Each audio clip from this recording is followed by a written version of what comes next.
네, 이인철의 시사경제 시작합니다. 오늘도 참 좋은 경제연구소 이인철 소장과 함께합니다. 소장님 안녕하십니까? 네, 안녕하세요. 예, 국회에 제출된 4차 추경안 오는 22일 그러니까 다음 주 화요일에 처리될 전망이라는 기사가 나왔네요. 원래는 그 이낙연 대표가 18일 그러니까 내일까지는 좀 꼭 좀 처리해달라 이렇게 얘기를 했었는데 좀 늦어졌는데 자 이렇게 되면은 추석 전에 2차 재난지원금이 지급이 가능할지 그리고 통신비 2만 원 때문에 지금 이게 좀 늦어진 걸로 알고 있는데 이 통신비 2만 원 문제는 어떻게 될지 이것도 좀 정리해 주시죠. 맞습니다. 이제 민주당과 이제 국민의힘이 오는 22일 본회의를 열어서 4차 추경을 처리하겠다라는 큰 틀에는 합의를 한 겁니다. 예. 만약 이 일정대로라면 순조롭게 진행이 되면 추석 연휴 전 재난지원금 지급은 뭐 차질이 없을 수 있습니다. 그런데 문제는 지적했던 것처럼 마지막 남은 쟁점이 바로 전 국민 통신비 2만 원 지원입니다. 예. 통신비 지원에 과연 9천억 원을 쓰는 게 맞느냐? 또 이제 모든 사람한테 독감 백신을 무료 접종하자라는 이제 국민의힘의 제안이 있는데요. 네. 민주당은 최초에는 이제 실현 불가능하다라고 일축해 왔습니다. 그러나 이제 민주당이 이 제안을 이제 수용을 검토하겠다라는 것으로 선회를 했어요. 그 독감 예방 접종을 검토하겠다. 그렇습니다. 예. 지금 한 독감 예방 접종 3천만 명분을 지금 확보를 하고 있죠. 이 가운데 예. 이제 기존의 무료 접종자가 한 1,900만 명, 여기다 이제 유료로 접종으로 준비한 이 1,100만 명 분에 대해서 무료 접종을 추가를 할 수 있는지 검토하겠다는 건데요. 예. 여기에 필요한 예산이 약 1,000억 원대입니다. 아, 그래요. 예, 다만 이제 민주당이 전제 조건을 달고 있는데 이제 통신비는 원하는 대로 그대로 통과시키자는 겁니다. 네. 야당한테 한 발 양보하는 대신에 추경 처리를 최대한 앞당기겠다는 의도인데요. 국민의힘도 원칙적으로 이제 통신비 지급에는 반대한다 하면서도 여지를 열어놓았기 때문에 일단 민주당과 국민의힘은 다소 긍정적이지만 그러나 문제는 다른 당입니다. 정의당도 지금 반대를 하고 있고요. 그래요. 국회 예산정책처 경실련까지 이 통신비 지원에 대해서는 이제 부정적이어서 이에 관한 심사 과정에서 상당한 진통이 예상이 됩니다.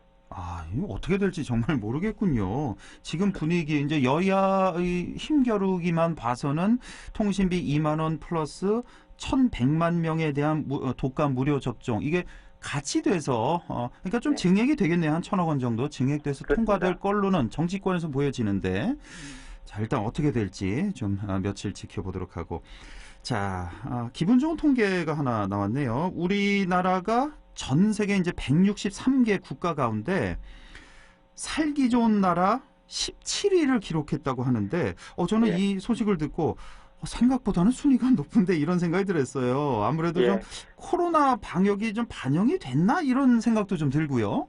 맞습니다. 지금 그 일부에서는 아니 우리나라 경제 규모가 세계 한 10위권이라면서 네. 살기 좋은 나라는 왜 17위냐라고 하실 텐데 이게 최고 성적입니다. 그래요? 역대 최고. 이 회계법인 이 딜로이트 안진이 미국의 비영리단체 기구입니다. 사회발전조사기구가 발표한 2020 이 사회발전 지수의 결과를 보니까 전 세계 163개 국가 가운데 한국이 살기 좋은 나라 17위를 기록을 한 건데 이 조사 대상 100개국이 넘어선 게 2014년인데 그 이후 우리나라가 받은 가장 높은 순위입니다.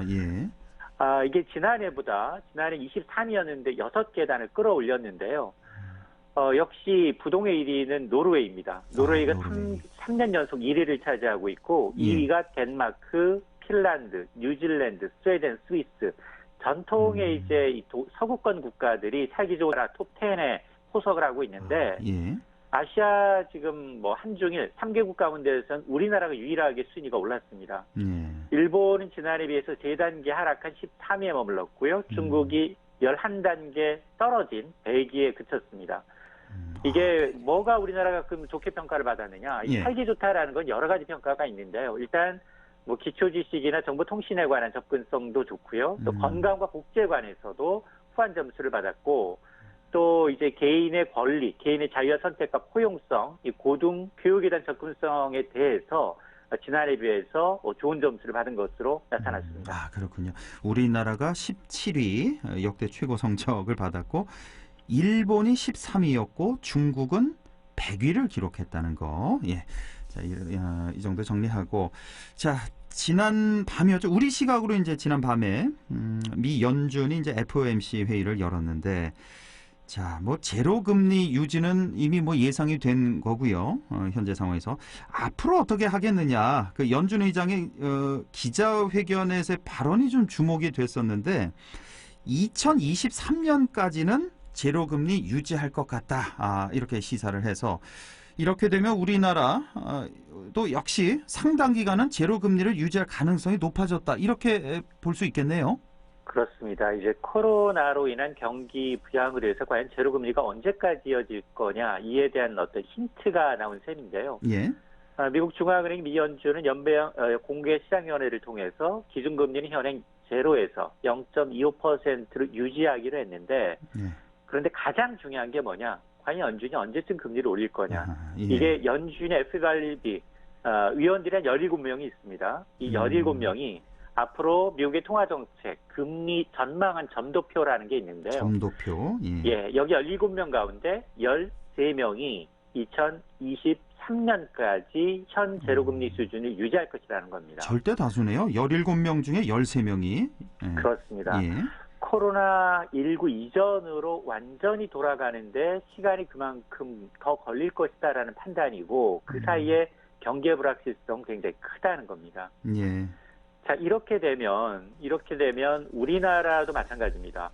사실 뭐 우리나라 경기 역시 미국과 차별화돼서 가파른 회복세를 보이지 않는 한 통화 정책도 미국과 보조를 맞출 수밖에 없는 상황인데요. 네. 한국은행도 마찬가지입니다. 신종 이 코로나 바이러스 감염증으로 인해서 이 경기 회복세가 더 둔화될 것으로 보고 있기 때문에 뭐 지금 뭐 추가적으로 기준금리를 인하할 가능성은 낮지만 그래도 상당 기간 현재 이 제로금리를 유지할 수밖에 없는 상황인데요. 뭐 그렇다 보니까 가장 우려스러운 건 자산시장의 버블입니다. 계속 이제 경기를 부양을 해서 푼 돈, 시중 유동성이 주식과 이제 부동산 쪽으로 쏠리고 있어서 이런 이제 저금리 부작용이 굉장히 상당 기간 지속될 수 있다라는 점에 대해서 우려를 하고 있는 겁니다. 그렇군요. 예. 현재로서는 이렇게 예상이 된다는 거. 2023년까지는 이 초저금리가 유지될 것 같다. 하지만 또 경제는 또 언제 어떤 변수가 생길지 모르는 거니까요. 또 지켜봐야 될 것 같습니다. 자, 우리 정부가요, 오는 2025년까지 온라인 주문 배달이 가능한 디지털 전통시장을 구축하기로 했다고요? 그렇습니다.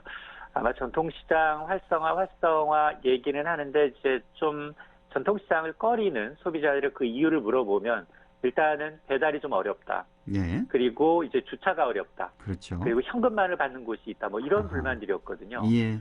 자, 그래서 정부가 오는 2025년까지 온라인 배달 체계를 갖춘 디지털 전통시장 500곳을 육성하는 등 이 소상공인의 디지털 전환을 지원하겠다는 겁니다. 예. 홍남기 경제부총리 주재로 오늘 3차 한국판 뉴딜 관계장관회의가 있었는데 여기에서 홍 총리가 뭐라고 얘기했냐면 일단 뭐 소상공인들의 당장 피해를 뭐 이겨내기 위해서 지원하는 것도 중요하지만 코로나19 이후 디지털 시대에 걸맞는 경쟁력을 갖추는 근본 지원 대책이 매우 중요하다라는 겁니다. 예. 자, 그래서 이와 관련해서 오늘 2025년까지 온라인 배달 체계를 갖춘 디지털 전통시장 500곳을 육성하고 로봇 등을 도입한 스마트 상점 10만 곳, 또 스마트 공방 10,000곳을 육성하겠다는 겁니다. 예. 아울러서 이제 디지털 격차를 해소하기 위해서 디지털 취약계층을 대상으로 맞춤형 이 현장 실습 교육까지 시키겠다는 거고요. 또 하나가 이제 이 소상공인 이제 빅데이터 플랫폼을 구축하기 위해서 지금 간편 결제를 확대하기 위해서 결제 수수료 부담을 현재 한 2에서 4% 정도 부담하고 있다면 네. 이 수수료 부담도 1%대로 낮추기로 했습니다. 그렇군요. 예, 우리 전통시장 살리려고 여러 가지 대책이 이렇게 나오고 있는데 꼭 좀 현실로 좀 이어졌으면 좋겠습니다.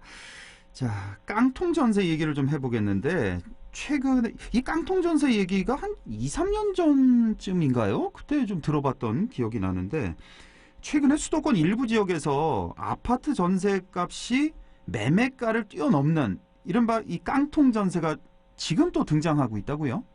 그렇습니다. 이제 깡통 전세라는 게 전세값이 매매가를 추월한 아파트를 말하는데요. 예.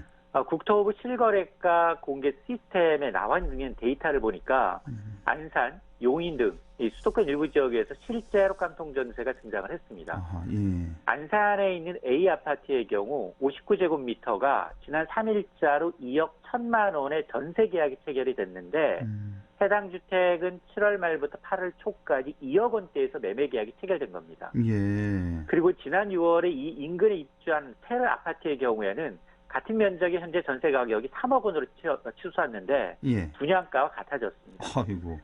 왜 이런 현상이 나타나느냐? 이유는 굉장히 복합적인데요. 정부가 잇따라 규제를 하면서 최근에 아파트 매매 가격은 다소 진정되고 있는데 임대차법 시행 이후 전세 물량이 부족하다 보니까 전세값은 계속해서 뛰고 있다는 겁니다. 예. 이외에도 이제 3기 신도시 사전 청약이 내년 하반기부터 시작이 되니까 이 대기 수요자들 그동안에 전세 살 수밖에 없습니다. 그렇죠. 그러다 보니까 이처럼 깡통 전세가 등장하니까 전세가가 오히려 더 비싸고 매매가가 낮으면 같은 아파트를 그냥 사버릴까? 이 매매 쪽으로 일부 돌아서는 경우도 있지만 예. 그러나 지금이 워낙 거래 자체가 급감하고 있고 매매가가 추가로 더 떨어질 것이다라는 기대감이 있기 때문에 매매보다는 전세 눌러 사는 사례가 늘고 있습니다. 그렇군요. 이 치솟고 있는 전세가 어떻게 안정화시킬지 이것도 큰 숙제가 될 것 같습니다. 한 가지만 더 보죠. 아시아나항공과 인수합병이 무산된 HDC 현대산업개발이 지금 계약 해지에 따른 계약금 반환 소송을 검토하고 있다고요? 그렇습니다. 지난 14일 산업은행이 HDC 현대산업개발의 아시아나항공 인수계약이 최종적으로 무산됐다라고 선언을 했습니다. 예. 자, 이러자 지금 HDC는 이 뒤늦게 입장문을 내고서 모든 책임이 어디에 있느냐? 금호산업과 채권단의 산업은행이 있다는 겁니다. 아하, 예. 지금 코로나19로 아시아나항공 가치가 예상치 못하게 대폭 줄었죠. 여기다 실사도 제대로 못하고 회사 가치를 파악하지 못한 상태에서 계약금만 미리 줬다는 게 그 근거입니다. 예. 그래서 예상대로 2,500억 원 규모의 이 계약금 반환 소송이 나설 것임을 예고하고 있는데요. 예. 사실 현대의 이런 일련의 조치는 치열한 법정 공방을 앞두고 계약 해지 책임을 금호와 채권단에 돌리기 위한 명분 쌓기용이 아니냐라는 건데 어쨌든 지금 금호산업과 산업은행도 만만치 않습니다. 인수 책임의 무사는 HDC 현대산업개발 측에 있다라는 입장을 고수하고 있어서 그렇겠죠. 앞으로 상당 기간 긴 이 법정 다툼을 예고하고 있습니다. 한두 푼도 아니고 2,500억 걸린 반환 소송 앞으로 좀 지켜보겠습니다. 자, 소장님 오늘 말씀 잘 들었습니다. 네, 고맙습니다.